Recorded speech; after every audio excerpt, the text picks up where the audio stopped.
गीता दर्शन की अनंत यात्रा पर मेरे साथ चलने वाले प्रिय बंधु,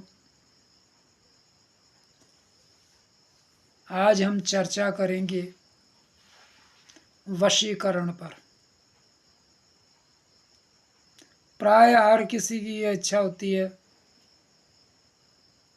कि वो हर आदमी उसके बस में रहे, उसका कहना माने। मैं नहीं जानता, इस प्रकार के कुछ तांत्रिक प्रयोग होते भी होंगे, लेकिन एक सहज सरल बात है, जब सामने वाले को आप पर यह भरोसा हो कि आप उसके हितैषी हैं, तो उसका आपके बस में न होने का कोई कारण ही नहीं है। आप अगर सदा दूसरों का हित ही कर रहे हैं तो कोई चाहकर भी आपका हित नहीं कर सकता, और उसके चाहने का कोई कारण भी नहीं है।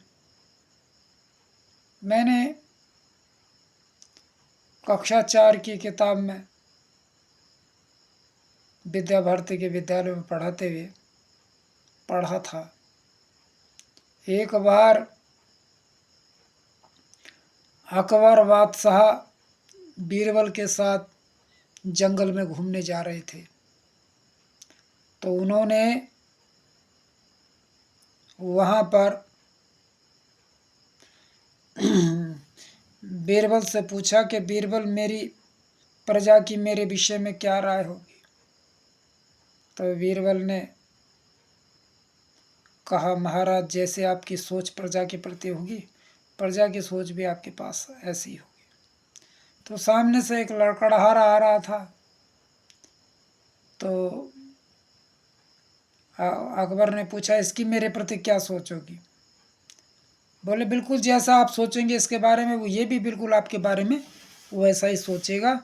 आप जरा कृपया थोड़ा जरा छिप जाइए एक पेड़ के पीछे और इसके बारे में कुछ सोचिए। जब ये आएगा पूछूंगा तो बिल्कुल आपकी जैसी ही सोच होगी। अकबर बादशाह सोचने लगा, इस लकड़हारे ने पूरा जंगल ख़त्म कर दिया है, ये लगातार जो है जंगल इस तरह का ख़त्म करेगा, इसको तो भारी दंड देना, इस पे बहुत दंड लगाना पड़ेगा, इसको जेल में डालना पड़ेगा। इस प्रकार की बात सोचा। तो जैसे ही वो लकड़हारा निकट आया, बीरबल ने उसे कहा, अरे लकड़हारा, सुनते हो? अकबर बादशाह जाते रहे, उनका देहांत हो गया। लकड़हारे ने अपने लकड़े का गट्टर नीचे उतारा और नाचने लगा कि बहुत बढ़िया हुआ, पृथ्वी का भार कम हुआ, ये बहुत जालिम शासक था और प्रजा पे बहुत अत्याचार करता था, ये इसका ऐसे अत्याचारी शासक का निकल जाना ही बहुत बढ़िया।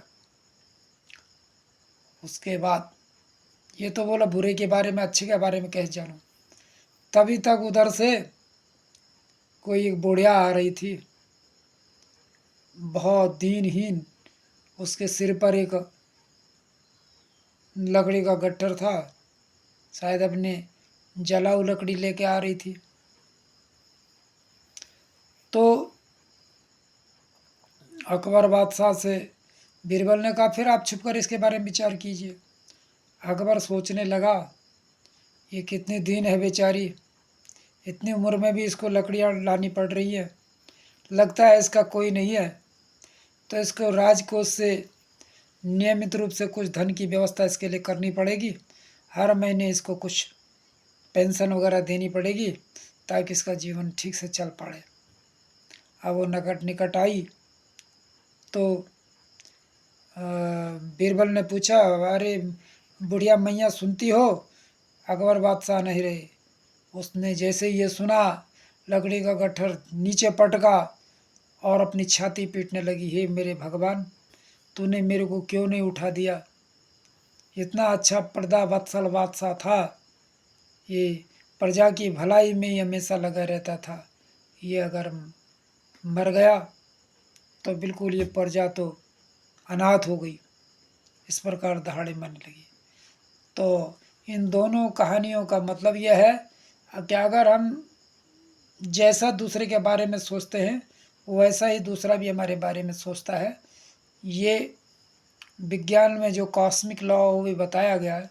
अगर हम किसी से नफ़रत करेंगे और उससे अपेक्षा करेंगे कि हमसे प्रेम करे, ये बहुत मुश्किल है। और अक्सर वशीकरण में सबसे बड़ी बात यह है, आपकी सबसे जितना अच्छा बोलेंगे, मीठा बोलेंगे, वो सब देखते हैं। आप हितैषी हैं अनहितैषी हैं, ऐसे कम देखते हैं लोग। इसीलिए तुलसीदास जी ने भी कहा है, तुलसी मीठे वचन से सुख उपजत तो चहुओर, वशीकरण यहु मंत्र है तज दे वचन कठोर।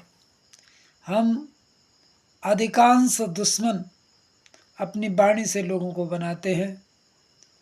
हम ये भी कहा गया है, आचार्य चाणक्य ने भी यही बात कही है,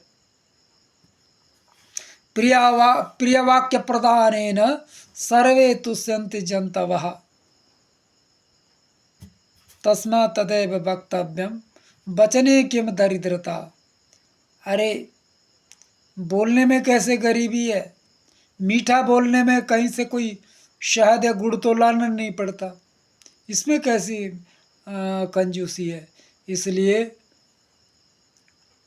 जिससे भी हम बोलें, मीठा बोलें, प्रेम का भाव रखें, तो वैसा ही भाव उसका भी होगा। जब सामने वाला आश्वस्त होगा कि ये व्यक्ति मेरा हितैषी है, तो वो हमारा भी हर प्रकार से हित साधन में लगा रहेगा। जय हिंद, जय भारत। प्रिय मित्रों, आज की बात इतना ही।